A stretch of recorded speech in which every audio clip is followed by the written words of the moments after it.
আসসালামু আলাইকুম। বোয়ালিয়া উচ্চ বিদ্যালয়ের অষ্টম শ্রেণীর ছাত্র, তোমার নাম বলো।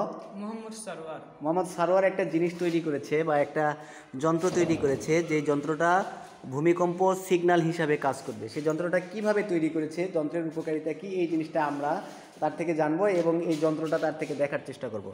সারোয়ার, বলো তুমি কি তৈরি করেছো? আমি এখানে তৈরি করেছি একটি যন্ত্র। এই যন্ত্রটির নাম ভূমিকম্প সিগন্যাল। এই যন্ত্র আমাদের ভূমিকম্পের সময় সচেতন করতে সাহায্য করবে।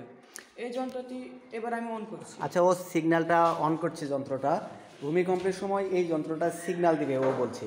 আসলে কিভাবে সিগন্যাল দিবে বা এটা আমাদের দৈনন্দিন জীবনে কিভাবে আমাদের উপকার করবে, সেই জিনিসটা আমরা তার থেকে শুনবো। মেশিনের বর্ণনাটা আমরা প্রথমে আগে শুনি। তুমি কিভাবে তৈরি করেছো এই জিনিস? এই জিনিসটি আমি শুরু করেছি যেভাবে, তা হলো প্রথমে আমরা একটা ফর্ম নেওয়ার পর আমরা এই যন্ত্রটির কাঠামো তৈরি করে নিয়েছি। আচ্ছা, তারপর? এই কাঠামোটি আমাদের যেভাবে কাজ করবে তা হলো, এখানে একটি তরঙ্গ দেওয়া আছে। এখানে এই তরঙ্গ যে সময় ভূমিকম্প হবে সেই সময় এটা নড়বে, এবং আমাদের এখানে স্পিকার দেওয়া আছে, এই স্পিকারের শব্দ হবে। ও আচ্ছা, তার মানে ও বলছে যে যখন তরঙ্গ সৃষ্টি হবে, যখন ওয়েভ বা ফ্ল্যাকচুয়েট দোদুল্যমান হবে, এখানে এটা কম্পমান মানে কম্পন সৃষ্টি হবে।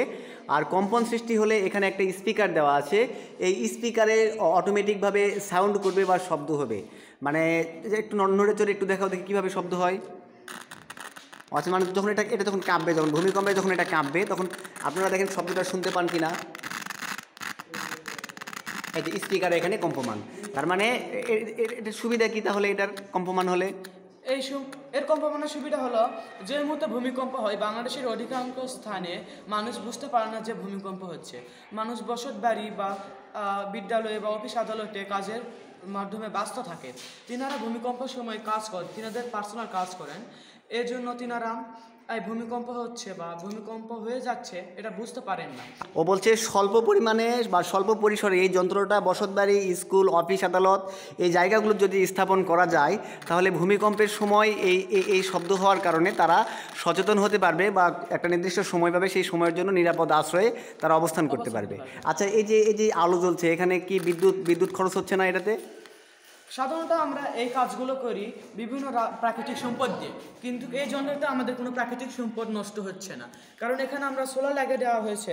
এই সোলারের কারণে সূর্যের আলো থেকে আমরা বিদ্যুৎ তৈরি করতে পারি। এর ফলে আমাদের পরিবেশের ভারসাম্য রক্ষা হচ্ছে। এই সোলার থেকে ডাইরেক্ট লাইন আসছে ব্যাটারিতে। যদি কোনো মুহূর্তে বা রাতে ভূমিকম্প হয় এবং সূর্য আলো না থাকে, তাহলে ব্যাটারি আমাদের সচেতন করে দিতে সাহায্য করে। ও আচ্ছা, তার মানে ও বলতেছে যে এখানে সোলার সিস্টেম ব্যবহার করা আছে, যার চার্জ হবে সূর্য থেকে। যদি কোনো সময় কারেন্ট নাও থাকে, তাহলে এই সূর্য থেকে চার্জ ধারণকৃত সোলার এই সময়ে সিগন্যাল দিবে এবং এখানে বাড়তি কোনো কারেন্ট খরচ হবে না এই প্রক্রিয়াটাতে। আমরা খুবই অল্প পরিসরে একটা জিনিস দেখছি, যেটা এখানে একটা তরঙ্গ দেওয়া আছে, এখানে একটা চুম্বক দেওয়া আছে। যদি তরঙ্গ বা শব্দ অনুভূত হয়, কম্পন অনুভূত হয়, তাহলে অটোমেটিক এই মাইকে শব্দ করবে। আর এই যে এখানে ধারে সিগন্যাল দেওয়া আছে, এই সিগন্যালগুলো সেখানে সিগন্যাল দিয়ে তাদেরকে জানাবে আর কি, যে এখানে ভূমিকম্প বা কম্পন অনুভূত হচ্ছে।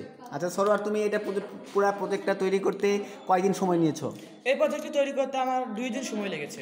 2 দিন সময় লেগেছে বলছে। কি তুমি উপাদান ব্যবহার করেছো এখানে? এই প্রজেক্ট তৈরি করতে আমি কাঠ, লোহা, তামা, তার, ব্যাটারি, মাইক্রোস্কোপ, সোলার এবং লাইট ব্যবহার করেছি। আচ্ছা, অনেক সুন্দর হয়েছে। সামনেই বিজ্ঞান মেলা, তোমাকে অবশ্যই আমরা সুযোগ দিব বিজ্ঞান মেলায় তোমার এই প্রজেক্টটা উপস্থাপন করার জন্য।